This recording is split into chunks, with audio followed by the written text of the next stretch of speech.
Michel Fonty, quand il y avait des cotisations en tant que chef d'exploitation. Moi j'ai commencé, oui, à la suite de mes parents, avec les parents. De toute façon, à l'époque, il y avait quoi, une dizaine d'hectares. Hein. Et puis bon, après ça grandit, puis après, à force de s'agrandir, on a laissé tomber les légumes. Parce qu'on ne peut pas être partout. Hein. À 3, on ne peut pas être partout.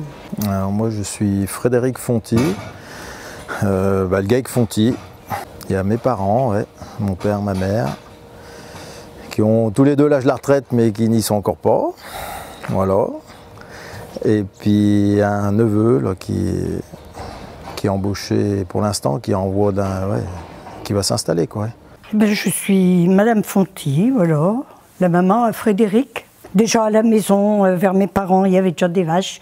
Alors on est né dedans, quoi, voilà. Moins que là, oui. Ben, il y a eu les prix du lait, fut un temps qui n'était pas énorme. Hein. Alors quand on commence à taper dans les réserves, ben, ça ne devient pas très bon pour l'exploitation. Hein. Bon, après, d'une fois que c'est passé là, avec C'est qui le patron, il y a remonté, voilà, c'est mieux. C'est bien, on va dire que c'est bien. Parce que je pense que s'il n'y avait pas eu ça, aujourd'hui, il y aurait moins de vaches qu'il y en a. Hein. Le gamin qui est avec nous, enfin c'est le petit-fils, ben, il ne serait peut-être pas là aujourd'hui. Hein. Mais bon, il ne faut pas décourager les jeunes. Il faut des jeunes pour remplacer les vieux. Parce que nous, il faudra bien qu'on s'arrête un jour quand même. Bah, bonjour, moi je m'appelle Adrien Feilleux. Alors j'ai 19 ans. Depuis tout petit, quoi, je venais en vacances ici, alors j'étais là, puis j'ai jamais arrêté aussi. Puis ça me plaît bien, tous les jours on fait pas la même chose en fait. Et puis ouais, après on fait un peu ce qu'on veut aussi de nos journées quoi. On va dire que c'est un conflit perpétuel des générations. C'est compliqué ça, mais bon après on y arrive, ça fait partie du jeu.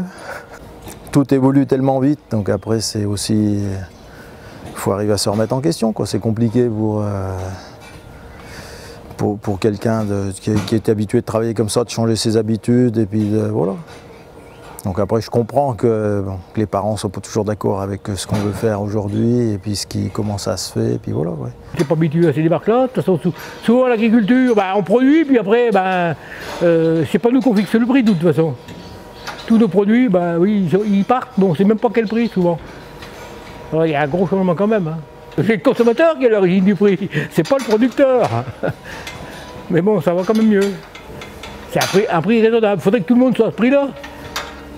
C'est dommage qu'il y ait des industriels, puis même des coopératives qui bradent encore leur lait. C'est vrai que si au début on nous avait dit que ça serait comme ça aujourd'hui, non, on n'aurait jamais cru personne. Ouais. On n'aurait pas pensé. Ouais. Non, c'est inespéré. Quoi. Elles ont l'air heureuses. Hein. Ben oui, ils ont l'air. Ils n'ont pas l'air de se plaindre de C'est qui le patron.